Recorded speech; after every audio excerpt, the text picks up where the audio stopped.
Who said women's test cricket isn't marketable? We had to wait 7 years to see this Indian women's side walk out onto the field in their whites, and they certainly didn't disappoint. We had debutantes standing up, albeit against the senior players, and outshining them. We had Super Shefali, who was born in this longest format. Mini collapses, but then also the steely determination that we know and love of Indian cricket at the moment. Welcome to Cricbuzz as we dissect the final day's play.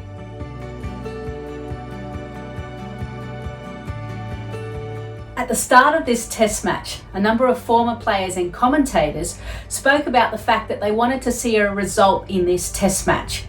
And I agreed with them, simply because if we want to see more women's test cricket, a result or exciting play needs to happen.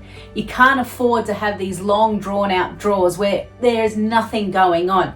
Yet, this test match, there was plenty of masala in it.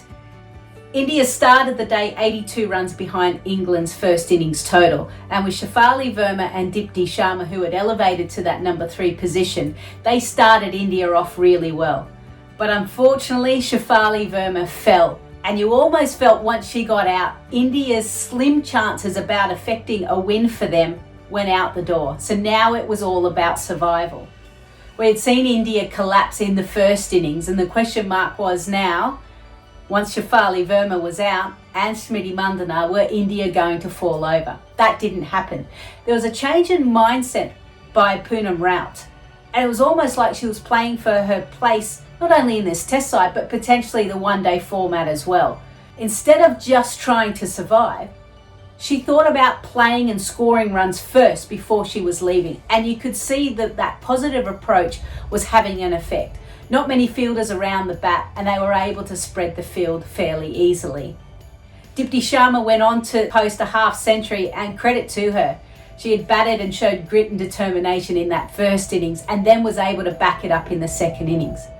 Unfortunately, just before lunch, a loss in concentration cost Dipti Sharma her wicket, and it opened the door. Lunch was taken, and soon after lunch, the mini collapse happened. 3 for 4 in about 30 odd balls. By the end of one of the last wickets, it was 5 for 28. Poonam Raut shot selection again costing her, and we've got to credit Nat Siva, because she was the only bowler really to come in and bang the ball in. There was nothing in the pitch, and she showed that if she was able to do something differently, change the pace, bowl short deliveries, she was able to create a chance. Everyone wondered, was this it? Was it England's opportunity to win their first test match against India on home soil? But a partnership formed, and it happened to be with the two debutantes, Sneh Rana and Tanya Bhatia. Just when England looked very comfortable, lots of smiles, lots of voice out there in the middle, they were able to defy it. India's tail wagged, and it was Sneh Rana and Tanya Bhatia, the two debutantes, that really stood up when India needed them to. They played the aggressive shots when the loose ball was there, and then they were able to defend. Yeah, there was a couple of chances, and England didn't necessarily have the field in the right position, or it just went to the left or right of a fielder. But they were able to survive, and credit to them, because everything was going against them. England looked tired by the end. That last session, just when you think you're going to affect an outcome, they were tired legs. The line and length of their bowlers really started to struggle. And Sophie Ecclestone, while she picked up 4 wickets and bowled exceptionally well for England, she just couldn't get the ball in the right areas. She bowled 38 overs in the second innings. That's to go with her first innings. And remember that England enforced the follow-on. So there was so many days out there in the field, and they looked tired. Now, it doesn't matter how much training you can do, you can never be able to prepare to bowl 38 overs in an innings. Nat Siva, as I mentioned, bowled exceptionally well. She created opportunities when there wasn't anything there, and that's something that certainly lacked in the Indian bowling department. Huge credit to Sneh Rana, because at the start of women's test cricket, which was 1934, only 4 players had the distinction of being able to pick up a 4-for and a 50-plus score. She is the latest entrant in that elite group of players, And you'd like to think that we're going to see a lot more of Sneh Rana in Indian colours. Final main point that I want to discuss about the test match is I feel for Sneh Rana and Tanya Bhatia. At the end of the day's play, you saw just before the umpires called light, Sue Redfern talking to Tanya Bhatia about, well, a result needs to be affected, and there was 12 overs left. Sneh Rana was on 80, not out. Tanya Bhatia close to scoring a half century. Those two wanted to stay out there. I'm not 100% sure about the ruling, but it certainly had everyone on social media just questioning why India weren't given the opportunity. If the batters wanted to stay out there, why couldn't they? Now let's dissect this test match just a little bit more.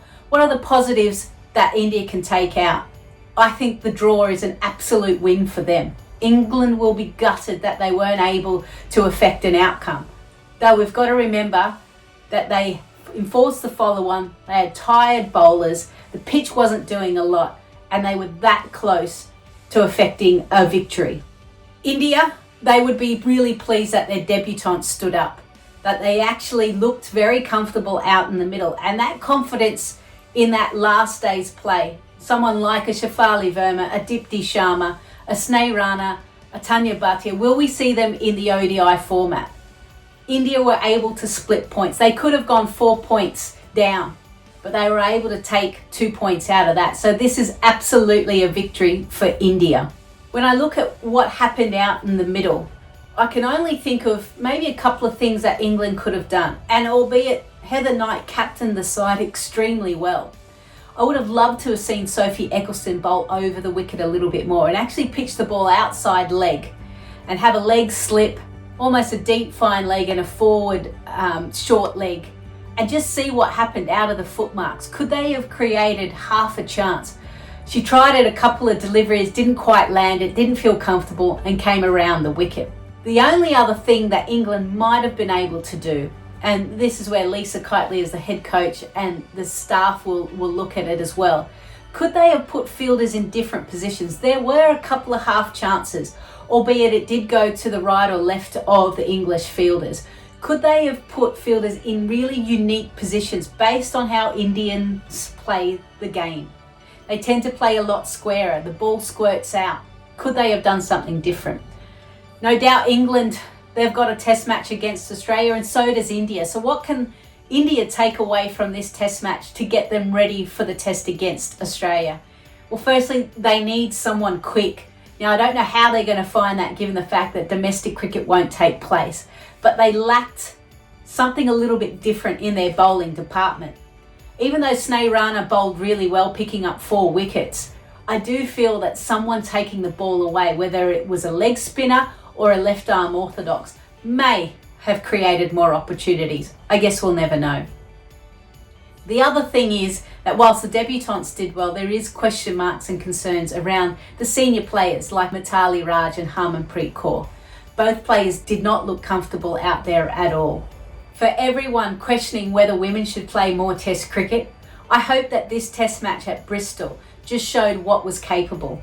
That the fact that if you give these players more opportunities to play the longer format, they no doubt will get better. You look at Shafali Verma in isolation. Yes, first innings 96, second innings just over a half century, but we saw a change in mindset.